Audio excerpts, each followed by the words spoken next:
போல் மக்கள் வெள்ளம் காட்சியளிக்கின்றது. நடைபெறுகின்ற சட்டமன்ற பொது தேர்தலில் நம்முடைய அண்ணா திமுக தலைமையிலே அமையப்படுகின்ற கூட்டணி வெற்றிக்கு இந்த மக்களே சாட்சி. இந்த சிறப்பான எழுச்சி பயண நிகழ்ச்சியில பங்கு பெற்று சிறப்பித்துக் கொண்டிருக்கின்ற மாவட்ட கழகத்துடைய செயலாளர் அன்பு சகோதரர் திரு AK செல்வராஜ் MLA அவர்களே, நிகழ்ச்சியில பங்கு பெற்றிருக்கின்ற உங்களுடைய தொகுதியினுடைய சட்டப்பேரவை உறுப்பினர், அனைத்துலக எம்ஜிஆர் மன்ற துணை செயலாளர் அருமை சகோதரர் திரு A பன்னாரி MLA அவர்களே,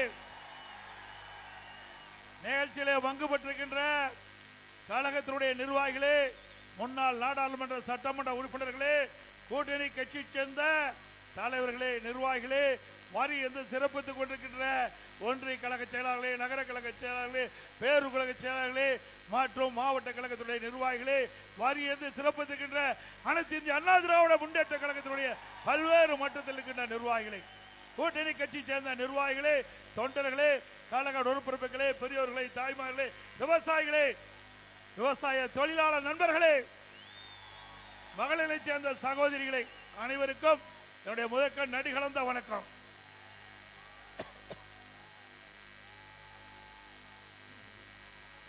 இன்றைய தினம் ஸ்டாலின் அவர்கள் அரசு நிகழ்ச்சியிலே மற்றும் திராவிட முன்னேற்ற கழகத்தினுடைய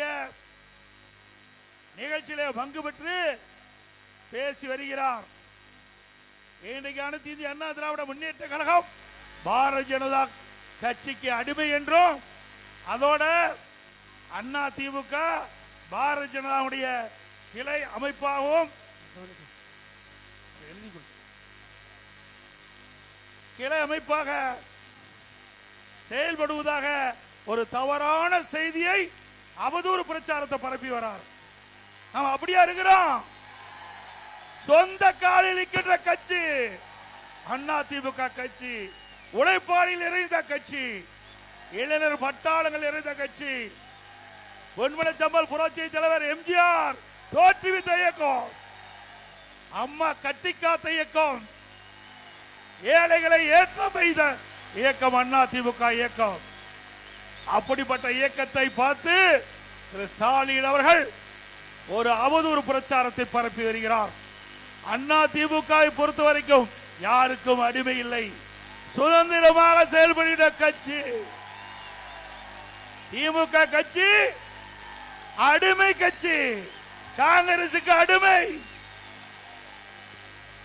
இன்றைக்கு காங்கிரஸ் திமுக கூட்டணி அங்கம் வைக்கின்ற பொழுது அப்பொழுது கூட்டணி பேச்சுவார்த்தை நடைபெற்றுக் கொண்டிருந்தது. அந்த காலகட்டத்தில் அங்க அறிவாலயத்தில் முதல் மாடியில ரைடு, தரைத்தளத்தில் கூட்டணி பேச்சுவார்த்தை. இதுதான் திமுக அடிமை. அண்ணா திமுக அப்படி அல்ல. அண்ணா திமுக பொறுத்த வரைக்கும் தன்மானம் உள்ள கட்சி, வீர மரபுகள் நிறைந்த கட்சி. ஆகவே ஸ்டாலின் அவர்களே, வேண்டுமென்று திட்டமிட்டு எவ்வளவு அவதூறு பிரச்சாரத்தை பரப்பினாலும் உங்களுடைய பிரச்சாரம் எடுபடாது என்பதை மட்டும் ஆணித்தரமாக நான் தெரிவித்துக் கொள்கின்றேன். நேற்றைய தினம் 14/2/2026 திருப்பத்தூரில் நடைபெற்ற ஒரு கட்சி நிகழ்ச்சியில என்னை பத்தி தனி விமர்சனம் செஞ்சிருக்கிறார். அதற்கு நான் பலமுறை பொதுக்கூட்டத்தில் பதில் சொல்லிவிட்டேன். தமிழக வரலாற்றிலேயே நிர்வாக தகுதியற்ற, அடிப்படை விவரம் போதாத, பொய்யை மட்டுமே உறக்க பேசி விளம்பரத்தை மட்டுமே நம்பி ஆட்சி நடத்தும் ஒரு முதலமைச்சர் உண்டு இந்திய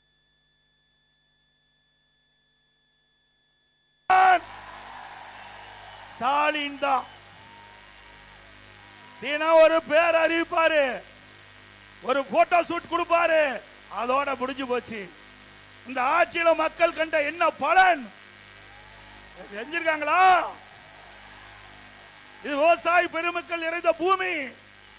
முழுக்க முழுக்க பவானி சாகர் சட்டமன்ற தொகுதி இந்த விவசாயத்தை நம்பி மக்கள் வாழ்ந்து கொண்டிருக்கின்ற பூமி.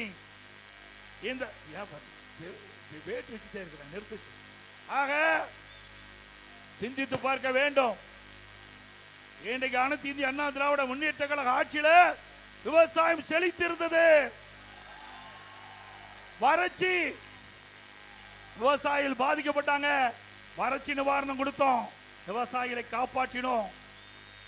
அதோட விவசாயிகளுக்கு 2 முறை தொடக்க வேளாண் கூட்டுறவு கடன் வாங்கிய கடன் பயிர் கடன் தள்ளுபடி 2 முறை. விவசாயிகள் எந்த நேரத்திலும் அவருடைய மின் மோட்டார்களை இயக்கின்ற விதமாக 24 மணி நேரம் மும்முனை மின்சாரம் கொடுத்தோம். விவசாயிகள் தங்குதடை இல்லாம விவசாயம் செஞ்சாங்க. விவசாய தொழிலாளிக்கு முழுமையான பணி கிடைச்சது. இன்றைக்கு தலைகளாக மாறிவிட்டது. திமுக ஆட்சிக்கு வந்த உடனே அதெல்லாம் ஷிப்ட் முறையில் மாத்திட்டாங்க. மும்முனை மின்சாரம் ஷிப்ட் முறையில் கொடுக்கறாங்க. இப்படிப்பட்ட ஆட்சி தேவையா? இன்றைக்கு வேண்டும். இன்றைக்கு திரு ஸ்டாலின் அவர்களே, உங்களுடைய இளமை காலத்தில் அவருக்கு தமிழகத்தில் என்ன பெயர் இருந்தது நாடறியும். நான் விவரிக்க வேண்டிய அவசியம் இல்லை. இது எப்படியெல்லாம் அவர் இளம் வயதிலே சேட்டை பண்ணார் நாட்டுக்கே தெரியும். அவர் எங்களை பற்றி பேசுவதற்கு எந்த அருகதையும் இல்லை. திரு ஸ்டாலின் அவர்களே, தில்லு திராணி தெம்பு இருந்தா எங்களுடைய ஆட்சி காலத்தில் என்ன தவறு என்பதை சுட்டி காட்டுங்கள், பதில் சொல்ல தயாராக இருக்கிறோம். அதுல ஒண்ணும் கண்டுபிடிக்க முடியல. ஆனா பேசுவதெல்லாம் என்ன? எடப்பாடி பழனிசாமி பாஜக கட்சிக்கு அடிமை. எடப்பாடி பழனிசாமி ஊந்து போய் பதவி வாங்கினார், பறந்து வந்து பதவி வாங்கினார். இதை தவிர்த்து பொம்மை முதலமைச்சருக்கு ஒண்ணுமே தெரியாது. ஒரு முதலமைச்சர் பேசுகின்ற பேச்சா? ஒரு முதலமைச்சர் நாட்டுக்கு வழிகாட்டியாக இருக்க வேண்டும். தலைமை பொறுப்பேற்றுகிறீர்கள். நீங்கள் பேசுகின்ற ஒவ்வொரு வார்த்தையும் மக்கள் கவனித்துக் கொண்டிருக்கின்றார்கள். திரு ஸ்டாலின் அவர்களே, சிந்தித்து பார்க்க வேண்டும். மாண்புமிகு அம்மா அவர்கள் ஆட்சி புரிந்தார்கள் 2011 இருந்து. துரதிருஷ்டவசமாக அம்மா மறைந்து விட்டார்கள். என்னென்னலாம் நாடகத்தை அரங்கேற்றினீங்க, சாதாரண விஷயமா? அம்மா மறைவுக்கு பிறகு அனைத்து இந்திய அண்ணா திராவிட முன்னேற்ற கழகம் பல்வேறு பிரச்சனைகளை சந்தித்தது. உங்களுடைய ஆதரவால், கட்சிக்காரருடைய தொண்டர்கள் நிர்வாகி ஆதரவால் கட்சியை நாங்கள் காப்பாற்றினோம். ஒரு காலகட்டத்தில் இன்னைக்கு பெரும்பான்மை சட்டமன்ற உறுப்பினரோடு அவர்கள் பெரும்பான்மையான சட்டமன்ற உறுப்பினர்கள் என்னை முதலமைச்சராக தேர்ந்தெடுத்தாங்க. நான் பதவி பொறுப்பேற்றேன். மேதகு ஆளுநர் அவர்கள் சட்டமன்றத்திலே பெரும்பான்மையை நிரூபிக்க வேண்டும் என்று ஆணை பிறப்பித்து விட்டார்கள். அந்த ஆணைப்படி சட்டமன்றத்திலே கூட்டம் நடைபெற்றது. பெரும்பான்மையை நியமிக்கின்ற போது, பெரும்பான்மையை நிரூபிக்கின்ற காலகட்டத்தில் திரு ஸ்டாலினும் அவருடைய சட்டமன்ற உறுப்பினர்களும் எங்களுடைய மேஜை மேல் ஏறி சட்டமீற்ற மாமன்றத்தில் முதலமைச்சருடைய மேஜை, அமைச்சருடைய மேஜையில் ஏறி டான்ஸ் ஆடுறாங்க. இவரெல்லாம் நாட்டை காப்பாற்ற போறாங்க. சிந்தித்து பாருங்க, இவரெல்லாம் எப்படிப்பட்டவர் என்பதை மக்கள் எண்ணி பார்க்க வேண்டும். சட்டமீற்ற மாமன்றம், சட்டமன்றம் என்றால் மக்களுக்கு சட்டத்தை இயற்றக்கூடிய மாமன்றம். அப்படிப்பட்ட சட்டமன்றத்தில் சபாநாயகர் ஒரு தாழ்த்தப்பட்ட வகுப்பை சார்ந்தவர். அவர் தாழ்த்தப்பட்ட வகுப்பை சேர்ந்த ஒரே காலத்தில் அவர் இருக்கையில் இருந்து அவரை கீழே பிடித்து இழுத்து விட்டு அந்த ஆசனத்தில் அமர்றீங்க. அப்படி செயலை செய்த கட்சி திமுக கட்சி. இப்படிப்பட்ட கட்சி ஆட்சிக்கு வரணுமா? பிறகு நான் பெரும்பான்மையை நிரூபிக்கப்பட்டு விட்டது. ஸ்டாலினுக்கு பொறுக்க முடியல. உடனே சட்டை கிழிச்சுக்கிட்டு வீதியில் நடந்து போனார். திரு ஸ்டாலின் அவர்களே, இந்த சட்டமன்ற தேர்தல் முடிந்த பிறகு அன்றைய தினம் சட்டை தான் கிழிச்சிட்டு போனீங்க. சட்டமன்ற தேர்தல் முடிந்த பிறகு சாலையில ஆடை இல்லாம போனாலும் போகக்கூடிய சூழ்நிலை ஏற்பட்டு விடும். எங்களை பத்தியா விமர்சனம் செய்யற? திரு ஸ்டாலின் அவர்களே, நீங்க உங்க அப்பா வழியில நீங்க முதலமைச்சர் ஆனீங்க. உங்க அப்பா திரு கருணாநிதி அவர்கள் திமுக தலைவர், திமுக முதலமைச்சராக இருந்தார் அந்த கட்சியில. பிறகு அதன் வழியில நீங்க எம்எல்ஏ ஆனீங்க. நான் அப்படி இல்லை, இங்கே எங்களுடைய தலைவருடைய பேச்சை கேட்டு உழைத்து படிப்படியா எங்களுடைய இந்த மக்கள் கழக நிர்வாகிகள் தொண்டர்கள் இந்த பதவி கொடுத்து உங்க முன் பேசுறேன். என்னுடைய பதவி உழைப்பால் பெற்ற பதவி. உங்களுடைய திரு ஸ்டாலினுடைய பதவி அப்பா திரு ஸ்டாலினுடைய அப்பாவால் அடையாளம் காட்டப்பட்ட பதவி, உழைப்பால் வந்த பதவி அல்ல. 1989ஆம் ஆண்டு அவரும் முத எம்எல்ஏ திரு ஸ்டாலின், நானும் சேவல் சின்னத்தில் வெற்றி பெற்று முதலாக எம்எல்ஏ வந்தேன். அதுக்கு பிறகு எந்த ஒரு அரசியல் பின்புலமும் இல்லாம மாண்பு அம்மாவுடைய அருள் ஆசி பெற்று பல முறை சட்டமன்ற உறுப்பினர், நாடாளுமன்ற உறுப்பினர், பிறகு அம்மா அமைச்சரவையிலே அமைச்சர், பிறகு உங்களால் முதலமைச்சர் என்ற பொறுப்பு கிடைச்சது. ஸ்டாலினுக்கு அப்படியே கிடைச்சது. திரு கருணாநிதி அவர்கள் திமுக தலைவர், உடல்நலம் பாதிக்கப்பட்டு வீட்டிலே இருந்தார். வெளியிலே வர முடியாத சூழ்நிலை கூட திரு ஸ்டாலினை நம்பி திமுக கட்சி பதவி கொடுக்கல. திமுக கட்சியுடைய தலைவர் பதவியை ஸ்டாலினுக்கு கொடுக்கல. ஏன்னா ஒரு பொம்மை ஆளு, திறமை இல்லாத ஆளு, கொடுத்த என்ன பிரயோஜனம் என்று செயல் தலைவரை கொடுத்தார். உங்க அப்பாவே உன்னை நம்பி தலைவரை கொடுக்கல. திரு கருணாநிதி அவர்களே திரு ஸ்டாலினை நம்பி அவர் உயிரோடு இருக்கும் போது திமுக கட்சி தலைவர் பதவி கொடுக்கல. அப்படிப்பட்ட நபர் தான் இன்றைய முதலமைச்சர் ஸ்டாலின் அவர்கள் என்பதை மறந்துவிட்டு பேசிக் கொண்டிருக்கின்றார். ஸ்டாலின் அவர்களே, பல முறை நான் குறிப்பிட்டு விட்டேன். ஒரு தொலைக்காட்சியிலே நான் பேட்டி கொடுக்கின்ற பொழுது அந்த தொலைக்காட்சியிலே பேட்டி கண்டவர் என்னிடத்தில் ஒரு கேள்வி கேட்டார். நீங்கள் திரு ஸ்டாலின் அவர்களும் நீங்களும் மேடையிலே தோன்றி இருவரும் தங்களுடைய கருத்துக்களை சொல்ல முன்வருகிறா என்று கேட்டார். நான் தயார். எந்த இடத்துல எந்த மீட்டிங் போட்டாலும், எந்த இடத்துல மேடை போட்டு எங்களை அழைத்தாலும் நான் வருகிறேன். அனைத்து இந்திய அண்ணா திராவிட முன்னேற்ற கழக ஆட்சியில என்னென்ன சாதனை செஞ்சோம், திமுக ஆட்சியில் என்னென்ன சாதனை செஞ்சோம் நாங்க சொல்றோம். திரு ஸ்டாலின் சொல்லட்டும். இதுவரைக்கும் பேச்சே இல்லை, இதுவரைக்கும் பதிலே இல்லைங்க. அது மட்டுமல்ல, இன்றைய தினம் திரு ஸ்டாலின் என்ன சொன்னார்? 2 மாதத்துக்கு முன்பு எடப்பாடி பழனிசாமி கடையை திறந்து வச்சு கூவி கூவி அழைக்கிறார், கூட்டணிக்கு யாரு வரலினார். திரு ஸ்டாலின் அவர்களே, கூட்டணி தானாக அமைய வேண்டும், கனி தானாக பழுக்க வேண்டும், அப்பதான் சுவையாக இருக்கும். அதுபோல அனைத்து இந்திய அண்ணா திராவிட முன்னேற்ற கழகம் தானாக கூட்டணி அமைக்கப்பட்டிருக்கிறது. அண்ணா திமுக தலைமையில் அமைக்கப்பட்ட கூட்டணி தேசிய ஜனநாயக கூட்டணி, வலிமையான கூட்டணி.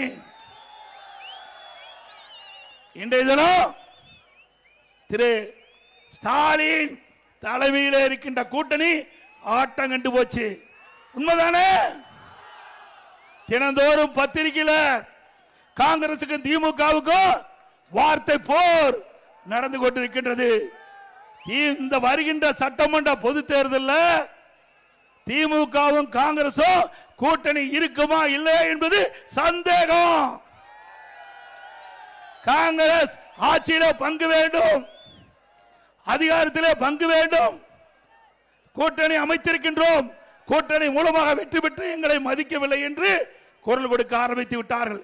இப்பொழுது கூட மாலை மலர் பத்திரிகையிலே வந்திருக்குது, எங்களுக்கு உரிய மரியாதை கிடைக்காவிட்டால் நாங்கள் அதுக்கு தகுந்த பதிலடி கொடுப்போம் என்று காங்கிரஸ் கட்சி சேர்ந்த நாடாளுமன்ற உறுப்பினர் தெரிவித்திருக்கிறார்.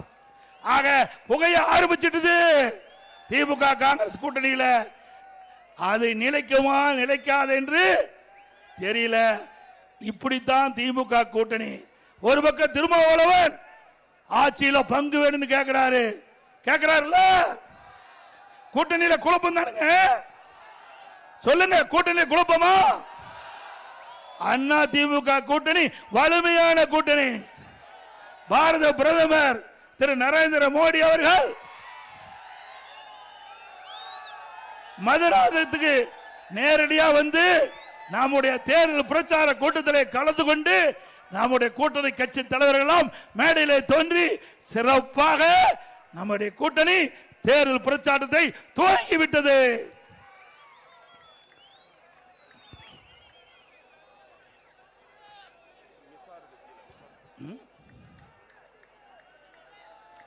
அது மட்டுமல்ல, இன்றைய தினம் அனைத்து இந்திய அண்ணா திராவிட முன்னேற்ற கழக கட்சி தான் 181 இடத்துல எழுச்சி பயணத்தை முடித்துக் கொண்டு பவானி சாகர் சட்டமன்ற தொகுதியில் 182வது சட்டமன்ற உறுப்பினர்கள் பேசிக் கொண்டிருக்கின்றேன். இதுவரை எந்த கட்சியும் சட்டமன்ற தொகுதி வாரியாக சென்று தேர்தல் பிரச்சாரம் செய்ததில்லை. முதல் அனைத்து இந்திய அண்ணா திராவிட முன்னேற்ற கழகம் தான் 182 சட்டமன்ற தொகுதியிலும் நேரடியாக சென்று மக்களை சந்தித்து மக்களுக்கு தேவையான கருத்துக்களை சொல்லுகின்ற முதல் இடத்தில் இருப்பது அண்ணா திமுக கூட்டணி கட்சிகள். அதோடு சட்ட ஒழுங்கு அடியோடு சீர்கெட்டு விட்டது. எங்க பார்த்தாலும் போதை பொருள் விற்பனை, போதை ஆசாமிகள், அவள் செய்கின்ற அட்டகாசம் கொஞ்சம் நஞ்சம் இல்ல. கொலை கொல்ல திருட்டு வழிப்பறிவி நடக்காத நாளே இல்ல. நடக்குது இல்ல? தினந்தோறும் பத்திரிகை செய்தி அதான வந்துட்டு இருக்குது. முதல்லாம் பாத்தீங்களா செய்தியில பல செய்தி வரும். இப்போ முதல்ல தங்க என்ன விலை, வெள்ளி விலை என்ன அப்படின்னு தான் தொலைக்காட்சியில் செய்தி வரும்.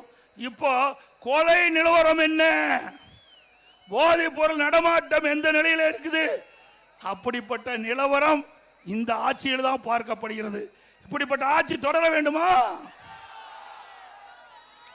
அது மட்டுமல்ல, இன்றைக்கு முதலமைச்சர் பேசுகிறார். நேற்றைய தினம் 14ஆம் தேதி பேசுகிறார். இன்றைக்கு அண்ணா திமுக ஆட்சியிலே பாலியல் கொடுமை நடைபெற்றதாக திரு ஸ்டாலின் அவர்களே, நீங்கள் முதலமைச்சராக தமிழகத்திலே பொறுப்பேற்று 2021 வரை 2025 வரை 2021 முதல் 2025 வரை 6999 சிறுமிகள் பாலியல் கொடுமைக்கு ஆளாயிருக்கிறாங்க. 6999 சிறுமிகள் பாலியல் கொடுமைக்கு ஆகியிருக்கிறாங்க. எப்பொழுது பார்த்தாலும் ஸ்டாலின் பேசுகிறார் அப்பா என்று சொன்னால் மகிழ்ச்சி என்று. ஆனால் இந்த 6999 சிறுமிகளும் அப்பா அப்பா என்று கதறுகிறது.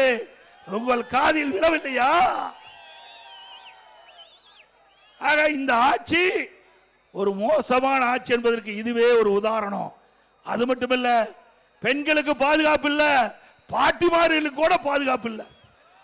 இப்படிப்பட்ட கேவலமான ஆட்சி தொடர வேண்டுமா? சிந்திச்சு பாருங்க. இன்றைக்கு இதை கட்டுப்படுத்தக்கூடியவர்கள் சட்ட ஒழுங்கு நிரந்தர டிஜிபி வேணும். சட்ட ஒழுங்கு நிரந்தர டிஜிபி இதுவரைக்கும் இந்த அரசாங்கம் நியமிக்க முடியல.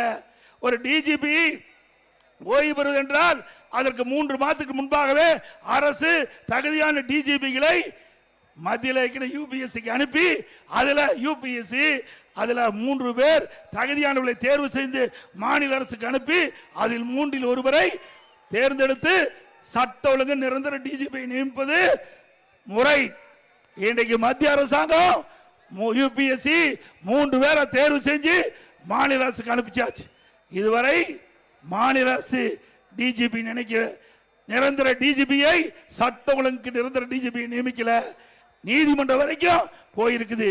இப்படிப்பட்ட ஒரு கேவலமான ஆட்சி, திறமையற்ற முதலமைச்சர் நாட்டை ஆண்டு கொண்டிருக்கிறாங்களா? நாட்டை ஆண்டு கொண்டிருக்கிற காரணத்தினால சட்ட ஒழுங்கு சந்தி சிரிக்குது. பொதுமக்களுக்கு பாதுகாப்பு இல்ல, காவல் பணிபுரிகின்ற காவலருக்கே பாதுகாப்பு இல்ல. நீங்க எல்லா தொலைக்காட்சியிலையும் பார்த்திருப்பீங்க. எகிரி எகிரி அடிக்கிறான் கஞ்சா போதைக்கார காவல்துறை அதிகாரியில. இப்படிப்பட்ட ஒரு மோசமான ஆட்சிக்கு முற்றுப்புள்ளி வைக்கின்ற தேர்தல் 2021 சட்டமன்ற பொது தேர்தல். இந்த ஆட்சியில டாஸ்மாக் ஊழல், ஒரு பாட்டிலுக்கு 10 ரூபா. யார் வாங்கினா? செந்தில் பாலாஜி. அவர் அமைச்சராக இருக்கும்போது ஒரு பாட்டிலுக்கு 10 ரூபா வாங்கினார். தமிழ்நாட்டில் சுமார் 6000 மதுக்கடைகள் இருக்குது, டாஸ்மாக் கடை. ஒரு நாளைக்கு 1.5 கோடி பாட்டில் விற்குது. ஒரு பாட்டிலுக்கு 10 ரூபாய்னா ஒரு நாளைக்கு 15 கோடி ஏழைகள் சுரண்டுனாங்க. இந்த பணம் பூரா மேலிடத்துக்கு போதுங்கிறாங்க. மாசத்துக்கு 450 கோடி, கிட்டத்தட்ட ஒரு வருடத்துக்கு 5400 கோடி இந்த டாஸ்மாக் மூலம் இன்றைக்கு முறைகேடு நடந்திருக்குது. இந்த 4.5 ஆண்டுல சுமார் 23,000 கோடி டாஸ்மாக்ல ஊழல் செஞ்சிருக்கிறாங்க.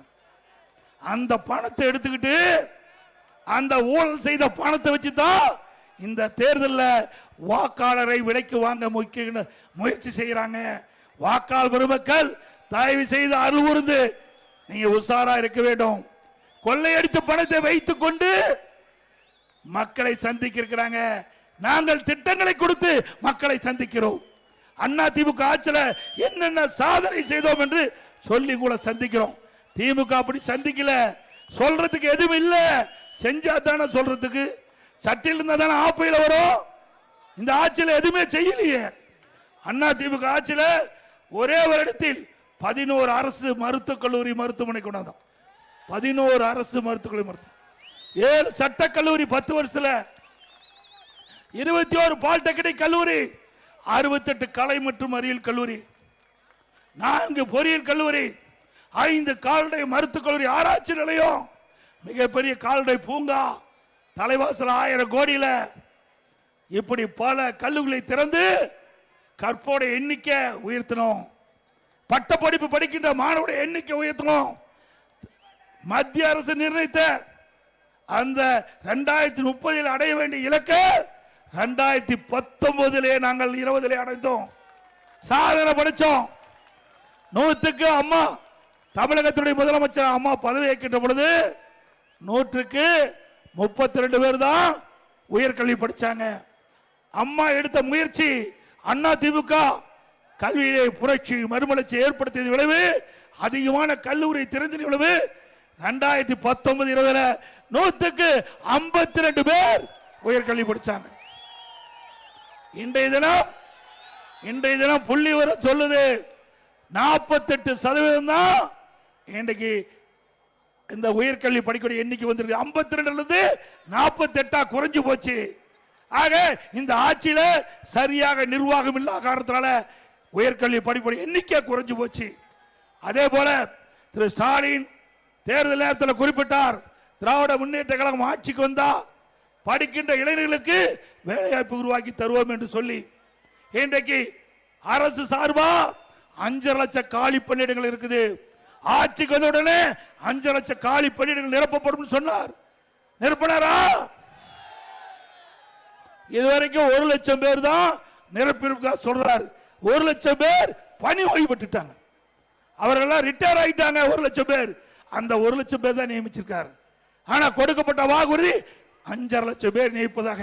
அப்படியே அரசு காலி பணியிடங்கள் அப்படியே இருக்குது. அதனாலதான் நிர்வாகம் சரியில்லை. அதோட ஸ்டாலின் அவர்கள் ஆட்சிக்கு வந்த பிறகு மின் கட்டண உயர்வு, 62% மின் கட்டண உயர்வு, குடிநீர் வரி உயர்வு, நகராட்சியில் குப்பைக்கு வரி, இப்படி வரி மேல் வரி போட்டு மக்களை வாட்டி வதைக்கிற அரசாங்கம். விலைவாசி விண்ணை முட்டுகின்ற அளவுக்கு உயர்ந்து போச்சு. அரிசி விலை உயர்வு, எண்ணெய் விலை உயர்வு, பருப்பு விலை உயர்வு, இதை பற்றி எல்லாம் திரு ஸ்டாலின் சிந்திக்கிறதுக்கு நேரம் இல்லை. வீட்டு மக்களை பற்றி தான் சிந்திப்பார், நாட்டு மக்களை பற்றி சிந்திப்பதற்கு நேரம் இல்லை. இதே அண்ணா திமுக ஆட்சி இருக்கின்ற பொழுது, இப்படி உணவுப் பொருள் விலை ஏறுகின்ற பொழுது அதை கட்டுப்படுத்துவதற்கு விலை கட்டுப்பாட்டு நிதியம் என்ற ஒரு நிதியை உருவாக்கி 100 கோடி ரூபாய் வைத்து இன்றைக்கு புலி விலை அதிகமாயிடுச்சுன்னா எந்த மாநிலத்தில் புலி விலை குறைவு அதை வாங்கிட்டு வந்து இங்க விற்பனை செஞ்சு விலை சரி கட்டுவோம். பருப்பு விலை உயர்ந்து போனா எந்த மாநிலத்தில் பருப்பு விலை குறைவு அங்க போய் விலைக்கு வாங்கி தமிழகத்துக்கு கொண்டு வந்து அந்த விலையை குறைப்போம். இப்படி மக்கள் பாதிக்காத அளவிற்கு உணவுப் பொருட்கள் விலையை கட்டுப்படுத்த அரசாங்கம் அண்ணா திமுக அரசாங்கம். கொரோனா காலம் கடுமையான சோதனை. அந்த சோதனையான காலத்தை கட்டத்தில் கூட மக்கள் ஒத்துழைப்போடு விலை மதிக்க முடியாத உயிரை காப்பாற்றிய அரசாங்கம் அண்ணா திமுக அரசாங்கம். ஒரு வருடம் ரேஷன் கடையில் விலையில அரிசி கொடுத்தோம், விலையில எண்ணெய் கொடுத்தோம், விலையில சக்கரை கொடுத்தோம், குடும்பத்துக்கு 1000 ரூபாய் கொடுத்தோம்ல. ஒரு வருஷம் 1 ரூபாய் வருவாய் கிடையாது. கடைகள் திறக்கல, தொழிற்சாலை திறக்கல, அரசுக்கு வருகின்ற வருவாய் எதுவுமே வரல. ஜிஎஸ்டி வரல, அதே ரோட் டாக்ஸ் வரல, பத்திரப்பதிப்பு வரல, எதுவுமே வருவாய் இல்லாத போது கூட சிறப்பான ஆட்சி இந்தியாவிலே கொடுத்த ஒரே அரசாங்கம் பண்ணாது. இன்றைக்கு வருவாய் உயர்ந்து போச்சு. அண்ணா திமுக ஆட்சி விட 1,36,000 கோடி கூடுதலா திமுக ஆட்சியில வருவாய் வருகிறது. ஆனா மக்களுக்கு தேவையான நன்மை கிடைக்கல. அதோட பள்ளிகள் மூடப்பட்டது, கல்லூரி மூடி இருந்தாங்க, மாணவர்கள் ஒரு ஆண்டு பாதிச்சுட்டாங்க. மாணவருடைய கோரிக்கை ஏற்று எல்லா மாணவர்களுக்கும் ஆல் பாஸ் போட்டு கொடுத்தோம். ஆல் பாஸ், பள்ளியில படிக்கிற மாணவருக்கு ஆல் பாஸ், கல்லூரியில் படிக்கிற மாணவருக்கு ஆன்லைன்ல வகுப்பு. இப்படி மக்களை காத்த அரசாங்கம் அண்ணா திமுக அரசாங்கம். அதோட இன்னைக்கு துணை முதலமைச்சர் அப்போது வேண்டுமென திட்டமிட்டு அண்ணா திமுக அவதூறு பிரச்சாரம் வருகிறார்.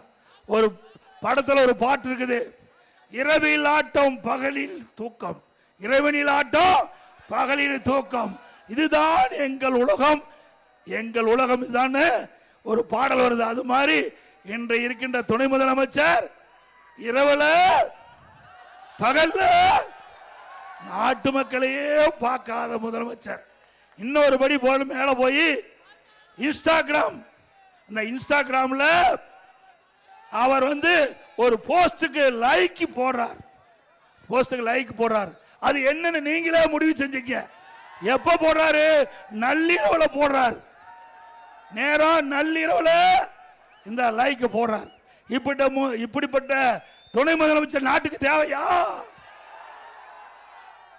அப்புறம் ஸ்டாலின் பேசுறார், எங்களை பத்தி பிஜேபி பத்தி பேசுறியே, நீ எதிர்கட்சி தலைவரா இருந்தீங்க. திமுக எதிர்கட்சியில் இருக்கும்போது அன்றைக்கு பிரதமராக இருந்த திரு நரேந்திர மோடி அவர்கள் தமிழகத்துக்கு வருகின்ற பொழுது கருப்பு கொடி காட்டினார், கருப்பு போல விட்டார். பிறகு திமுக ஆட்சிக்கு வந்த பிறகு வெள்ளை குடை பிடித்தார். வெள்ளை குடை பிடித்த வீரமகன் வருதான். நீ எங்களை பத்தி பேசலாமா? அப்பொழுது இருந்த பாரத பிரதமர் அவர்களை, நம்முடைய பிரதமர் திரு நரேந்திர மோடி அவர்களை கோலோ இந்தியா செஸ் ஒலிம்பியாட் கலைவாணர் அரங்கில் ஒரு அரசு நிகழ்ச்சி இதெல்லாம் அழைச்சிட்டு அவரை கௌரவப்படுத்துறீங்க. ஆனா இன்னைக்கு என்ன பேசுறார்? திட்டமிட்டு அவதூறு பிரச்சாரத்தை பரப்பி வருகிறார். திரு ஸ்டாலின் அவர்களே, ஆளுங்கட்சியா இருக்கின்ற போது ஒரு நிலைப்பாடு, எதிர்கட்சியாக இருக்கின்ற ஒரு நிலைப்பாடு, இதுதான் திமுகவுடைய இரட்டை வேடம். அதோட திரு ஸ்டாலின் நேற்றைக்கு முன்தினம் ஒரு நடந்த பொதுக்கூட்டத்தில் பேசுறார். 5 ஆண்டு திராவிட மாடல் ஆட்சியில் செய்த சாதனை 1000 ஆண்டு வரலாறு பேசணும். உண்மைதான் பேசும். என்ன பேசுவாங்க? 5 ஆண்டு திமுக ஆட்சியில் 5 லட்சம் கோடி கடனை வாங்கி நாட்டு மக்களை கடனால் ஆக்கிட்டாங்க. இதுதான் வரலாறு பேசும். இந்த கடனை நாம தாங்க கட்ட வேணும். வந்திருக்கிற மக்களும் நான் உட்பட, நீங்க உட்பட கட்டவன். இந்த கடனை எப்படி அடைப்பது? வரி போட்டு தான் அடைக்க முடியும். இப்படி தமிழகத்தில் 73 ஆண்டு காலம் பல கட்சிகள் ஆண்டிருக்குது 2021 வரை. அப்பொழுது 73 ஆண்டு காலம் ஆட்சி இந்த கட்சிகள் வாங்கிய கடை 5,18,000 கோடி. 2021 இருந்து 2025 முடிய திமுக வாங்கிய கடன் 5 லட்சம் கோடி. 5 ஆண்டுல 5 லட்சம் கோடி வாங்கி கடனை வாங்கிட்டு இன்னைக்கு வரலாறு பேசுமா? பேசும். கடன் வாங்கினதை பேசுவாங்க. நேற்று தினம்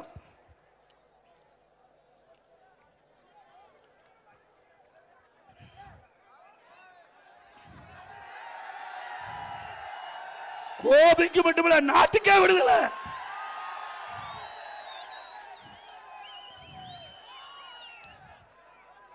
திரு ஸ்டாலின் அவர்கள் இன்றைக்கு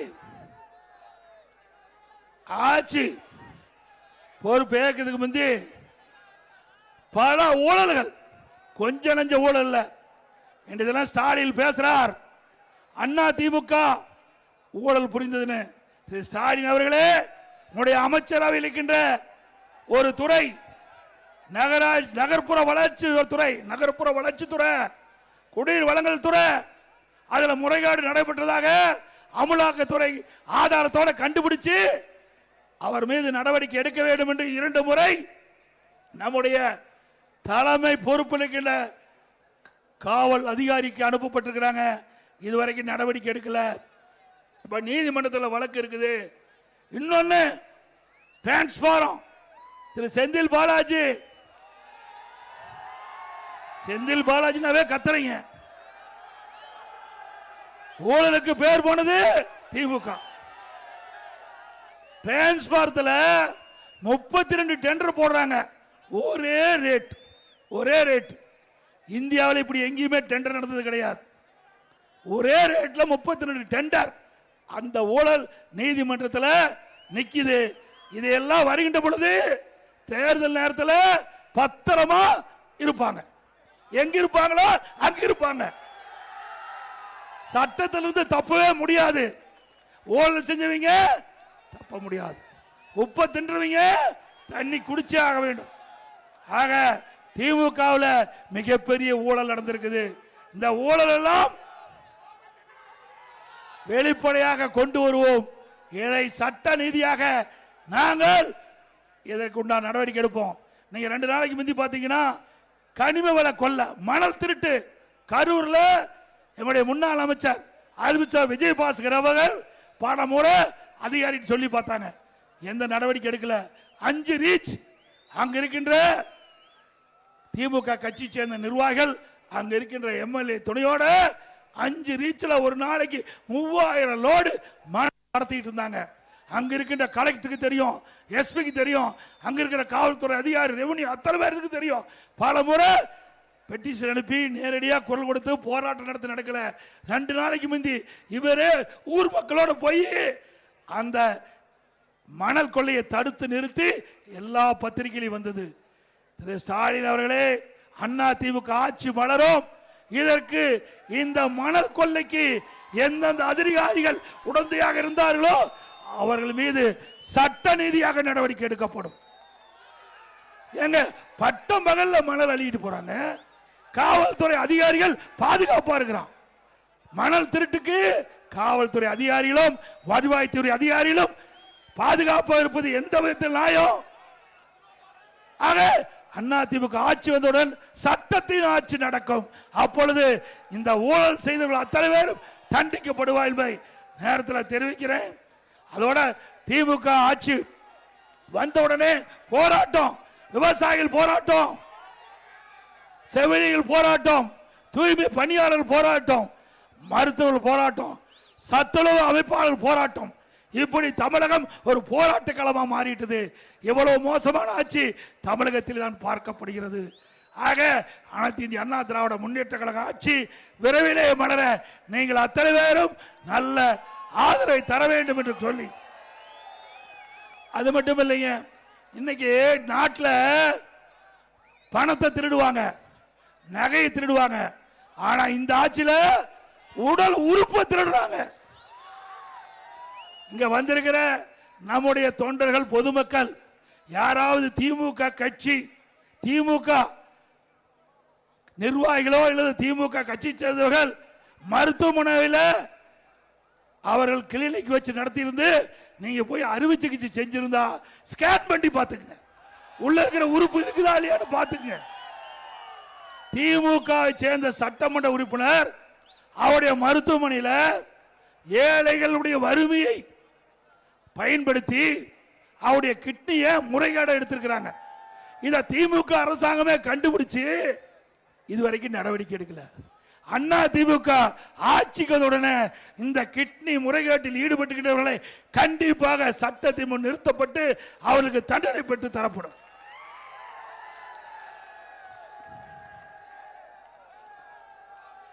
அதோட அண்ணா திமுக ஆட்சியில் மலர்ந்தவுடன் பல்வேறு திட்டங்கள் நிறைவேற்றப்படும். நீங்க திமுக 525 அறிவிப்பு வெளியிட்டாங்க. பல முக்கிய அறிவிப்பு. கிராமப்புறத்தில் 100 நாள் வேலை திட்டம் 150 நாளா உயர்த்தினாங்களா திமுக ஆட்சியில்? ஆனா நாம ஆளுங்கட்சியில் இருந்தாலும் இல்லாவிட்டாலும் எதிர்கட்சியாக இருந்தாலும் மக்களுடைய பிரச்சனை மத்திய அரசாங்கத்துடைய கவனத்திற்கு எடுத்து சென்று மத்திய அரசாங்கம் 100 நாள் வேலை திட்டத்தை 125 நாளாக உயர்த்திருக்கின்றது. பணி பாதுகாப்பு கொடுத்திருக்குது. பணி வேலை செஞ்சவங்களுக்கு 15 நாள்ல அவளுக்கு அந்த பணத்தை வங்கியில் வைக்க வேண்டும். ஊதியத்தை வங்கியில் செலுத்தப்பட வேண்டும். அந்தந்த பஞ்சாயத்து எந்த பணி செய்யலாம் என்று இடத்தை தேர்வு செய்து கொள்ளலாம். இதையெல்லாம் அந்த சட்டத்தில் இடம்பெற்றிருக்குது. ஆனா திமுக முதலமைச்சர், திமுக கட்சி சேர்ந்த முதலமைச்சர், சக அமைச்சர்கள் வேண்டும் என்று திட்டமிட்டு 100 நாள் வேலை திட்டத்தை முடக்க வேண்டும் என்று சொன்னால் நிச்சயம் முடக்க முடியாது. இந்த சட்டத்தின் மூலமாக 100 நாள் வேலை திட்டத்தை 120 நாளாக 125 நாட்களாக உயர்த்தி சட்ட பாதுகாப்பு கொடுத்திருக்கிறோம். நீ யாராலையும் அந்த 120 நாள் வேலை திட்டத்தை நிறுத்த முடியாது. அண்ணா திமுக ஆட்சி மலர்ந்தவுடன் இந்த 125 நாள் 150 நாளாக உயர்த்தப்படும். அதே போல முதல் கட்ட தேர்தல் அறிவிப்பில் அண்ணா திமுக சார்பா முதல் கட்ட தேர்தல் அறிவிப்பு. இன்றைக்கு ஒவ்வொரு மாதமும் நம்முடைய மகளிருக்கு 2000 ரூபாய் குலவிளக்கு திட்டத்தின் மூலம் எல்லா குடும்ப அட்டையில் இருக்கின்ற குடும்ப தலைவிக்கு 2000 ரூபாய் அவருடைய வங்கி கணக்கிலே செலுத்தப்படும். இப்போ மகளிர் தான் நகர பேருந்துல கட்டணம் இல்லாம போறாங்க. இனி அண்ணா திமுக ஆட்சி உடனே ஆண்களும் நகர பேருந்துல கட்டணம் இல்லாம பயணம் செய்யணும். அனைவருக்கு வீடு, ஏழைகளா இருக்கின்றவர்கள் அனைவருக்குமே அற்புதமான காங்கிரீட் வீடு கட்டப்படும். குறிப்பா அருந்தியர் மக்கள், ஆதிராட மக்கள், மலைவாழ் மக்கள், பட்டியலின மக்கள், அந்த மக்கள் வீடு இல்லாமல் இருந்தா அற்புதமான பல லட்சம் மதிப்புள்ள காங்கிரீட் வீடு கட்டி கொடுக்கப்படும். அதே போல இந்த பட்டியலின மக்கள் குடும்பத்திலே திருமண வயது அடைந்து திருமணமாகி தனி குடுத்தலம் போனா அவருக்கு அரசாங்கமே இடம் வாங்கி காங்கிரீட் வீடு கட்டித்தரப்படும். அதே போல நம்முடைய சகோதரிகள் குறிப்பிட்ட நேரத்துக்கு பணிக்கு செல்ல, பணி முடிஞ்சு வீடு திரும்ப அம்மா இருசக்கர வாகனம் 5 லட்சம் பேருக்கு கொடுக்கப்படும். ஒவ்வொரு அம்மா இருசக்கர வாகனத்துக்கு 25,000 ரூபாய் மானியம் கிடைக்கப்படும். அதே போல முதியோர் உதவித்தொகை 2000 உயர்த்தப்படும். அதே போல மாணவர் கல்வி கடன் ரத்து செய்யப்படும்.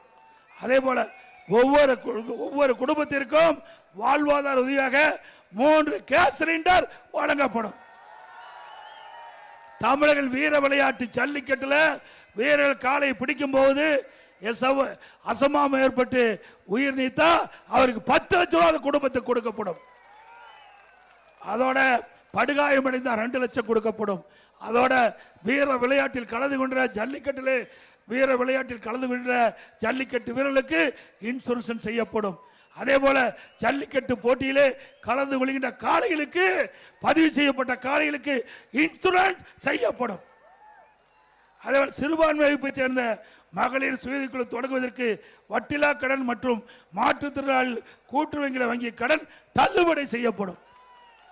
அதோட நடபாதை, அங்கங்க நகரத்தில் பார்த்தீங்கன்னா நடபாதை இருக்கும். அதுல ஓரமா கடை வச்சிருப்பாங்க. அந்த கடைக்காரெல்லாம் அங்க கூட்டுறவு வங்கியில கடன் வாங்கி இருக்கிறாங்க. அந்த கடன் தள்ளுபடி செய்யப்படும்.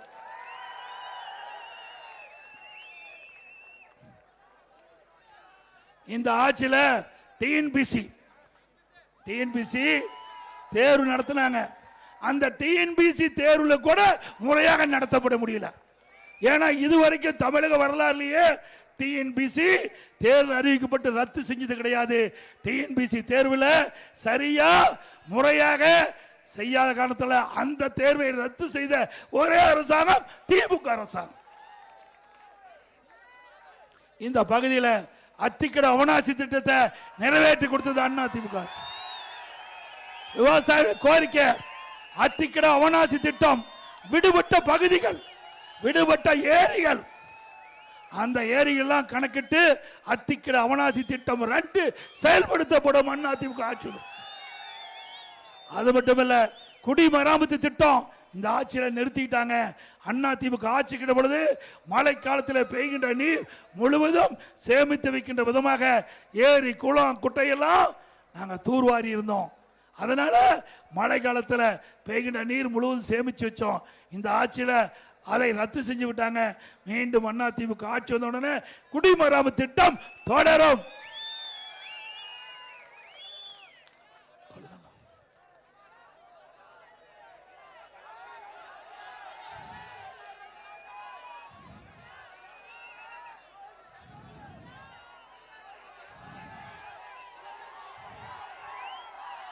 அனைத்து இந்திய அண்ணா திராவிட முன்னேற்ற கழகத்தை பொறுத்த வரைக்கும் இது ஏழை எளிய மக்களுக்காக துவக்கப்பட்ட இயக்கம். நாட்டில் கிராமத்திலிருந்து நகர வரை இருக்கின்ற மக்களுக்கு தேவையான திட்டங்கள், அடிப்படை வசதிகள் முழுவதும் நிறைவேற்றக்கூடிய அரசாங்கம். அது மட்டுமல்ல, இந்த பகுதி மக்கள் பவானி சாகர் சட்டமன்ற தொகுதியில் பல கோரிக்கைகளை கொடுத்திருக்கிறாங்க. அந்த கோரிக்கையெல்லாம் அண்ணா திமுக ஆட்சி மனதுடன் நிறைவேற்றி தரப்படும் என்ற செய்தியை சொல்லி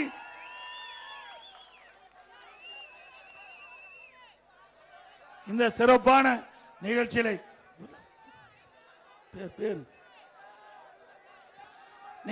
பங்கு பெற்றிருக்கின்ற மரியாதைக்குரிய முன்னாள் அமைச்சர் சகோதரர் கேசி கருப்பணன் அவர்களே, முன்னாள் அமைச்சர் திரு கே வி ராமலிங்கம் அவர்களே, இங்கே நிகழ்ச்சியிலே பங்கு பெற்றிருக்கின்ற மரியாதைக்குரிய சகோதரர்கள் முன்னாள் எம்பி அண்ணன் கே காளியப்பன் அவர்களே, திரு சிதம்பரம் முன்னாள் எம்எல்ஏ அவர்களே, திரு எஸ் ரமணிதரன் முன்னாள் எம்எல்ஏ அவர்களே, திரு EMR ராஜா முன்னாள் எம்எல்ஏ அவர்களே, திருமதி AT சரஸ்வதி முன்னாள் எம்எல்ஏ அவர்களே, திரு ஈஸ்வரன் முன்னாள் எம்எல்ஏ அவர்களே, திரு ஜெயக்குமார் எம்எல்ஏ அவர்களே, கழக புரட்சித் தலைவர் பேரவை துணைச் செயலாளர் அறிவித்த VKC சிவகுமார் அவர்களே, மற்றும் திரு KPS ராஜா அவர்களே, மாவட்ட புரட்சித் தலைவர் பேரவை இணைச்சாளர் திரு AT சசிபிரபு அவர்களே, மற்றும் நிகழ்ச்சியிலே கலந்து கொண்டிருக்கின்ற டாக்டர் S மகேஷ் ராஜா அவர்களே, திரு S கார்த்திக் அவர்களே, திரு SK பழனிசாமி அவர்களே, திரு சதுமுகை S ஆறுமுகம் அவர்களே, திரு M பிரதீப் அவர்களே, திரு KR தேவராஜ் அவர்களே, திரு கருத்திரமன் அவர்களே, திரு M சரவணன் அவர்களே, திரு SRP வெங்கடசாமி அவர்களே,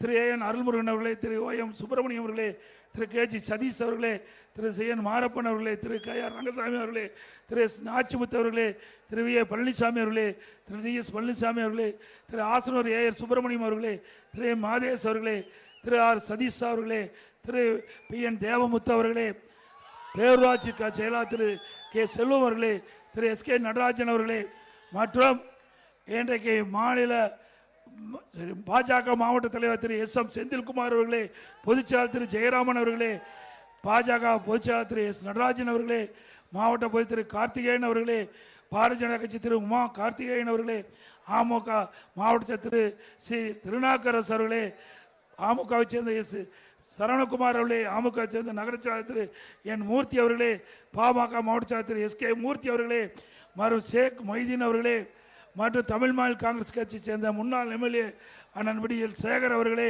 ஈரோடு P விஜயகுமார் மாவட்ட தலைவர்களே, திரு KK பிரகாஷ் அவர்களே, வசந்தகுமார் அவர்களே, மற்றும் நிகழ்ச்சியிலே கலந்து கொண்டு சிறப்பித்துக் கொண்டிருக்கின்ற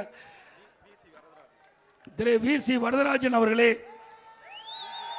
VKC வரதராஜன் அவர்களே, இந்த நிகழ்ச்சியை சீரும் சிறப்போடும் நடத்துவதற்கு அடித்தளம் வழங்கிய மாவட்ட செயலாளர் அமைச்சர் செல்வராஜ் அவர்களே, ஆரம்பிச்சார் பன்னாரி அவர்களே,